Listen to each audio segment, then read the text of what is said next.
அதாவது மத்திய அரசாங்கத்துக்கு வந்து நம்ம நன்றி சொல்ல கடமைப்பட்டிருக்கோம். ஏன்னு கேட்டீங்கன்னா, அதாவது மீறி யாரும் என்ன நினைச்சாங்களோன்னு தெரியல, நான் நினைச்சது வந்து நடந்திருக்குது. அது என்னன்னு கேட்டீங்கன்னா, அதாவது அடிப்படை மக்களுக்கு வந்து இந்த ஜிஎஸ்டில இருந்து வரி விலக்கு கொடுத்துருக்காங்க. அதுல முக்கியமான 2 விஷயத்த குறிப்பிடுறேன். அதாவது ஜிஎஸ்டி ஸ்லாப் வந்து பாத்தீங்கன்னா 12, 28 இதை நீக்கியிருக்காங்க சுத்தமாவே. 5, 18 இந்த 2 ஜிஎஸ்டி தான் குறிப்பிட்டு வச்சிருக்காங்க. இதுல வந்து பாத்தீங்கன்னா முக்கியமா என்னன்னு கேட்டீங்கன்னா, மருந்து மாத்திரைகள், அதாவது 39 வகையான மருந்து மாத்திரைகளை வந்து சுத்தமா ஜிஎஸ்டில இருந்தே நீக்கியிருக்காங்க. இது முக்கியமான ஒண்ணு. அதுக்கப்புறம் பாத்தீங்கன்னா எஜுகேஷன்ல எனக்கு என்ன பொறுத்தவரை பாத்தீங்கன்னா மருத்துவம், எஜுகேஷன், அதாவது ஹெல்த் இன்ஃப்ராஸ்ட்ரக்சர் அப்புறம் எஜுகேஷன், இந்த சிஸ்டம்ல பாத்தீங்கன்னா ஜிஎஸ்டி இருக்கக்கூடாதுன்னு நினைக்கிறேன் நான்.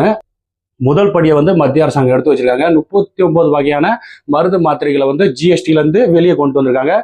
ஜிஎஸ்டி வந்து சுத்தமா ஜீரோவா ஆக்கியிருக்கிறாங்க. அது மட்டும் இல்லாம எஜுகேஷன்ல வந்து பாத்தீங்கன்னா புஸ்தகம், பென்சில், பேனா இந்த போன்ற இதுல வந்து ஜிஎஸ்டியை ஜீரோவா ஆக்கியிருக்காங்க. இது ரொம்ப வரவேற்கத்தக்கது. அது மட்டும் இல்லாம டிவி, ஃப்ரிட்ஜ் இந்த போன்ற வகைகளும் 28ல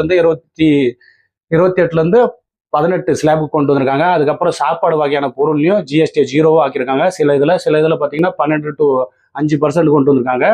இதை முழுசா பார்க்கணும்னா நியூஸை பாருங்க, உங்களுக்கு எல்லாமே அதில் தெளிவாக புரியும்.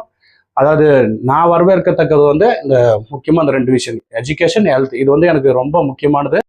ஏழை எளிய மக்களாக இருக்கட்டும், அதாவது மிடில் கிளாஸ் மக்களாக இருக்கட்டும், இவங்களுக்கு அடிப்படை தேவைகள் என்னன்னு கேட்டிங்கன்னா, அத்தியாவசிய உணவுப் பொருள்ல ஜிஎஸ்டிலேருந்து வரி விலக்கு, இது முக்கிய தேவை. அதுக்கப்புறம் பார்த்தீங்கன்னா மருத்துவம், அதாவது டெய்லி பேசிக்கில் பார்த்தீங்கன்னா நம்மளுக்கு தேவையான மருந்து மாத்திரை, மருத்துவத்துக்கு தேவையான மருந்து மாத்திரைகள், பிள்ளைகள் படிப்புக்கு தேவையான எஜுகேஷன்ல ஜிஎஸ்டிலேருந்து வரி விலக்கு, இது கண்டிப்பாக கொஞ்சம் ஓரளவுக்கு கொடுத்துருக்குறாங்க. இதை நம்ம வரவேற்கலாம். இது நான் மட்டும் இல்லை, ஒட்டுமொத்த இந்தியாவும் வரவேற்கலாம் அப்படின்னு சொல்லிட்டு நான் நினைக்கிறேன்.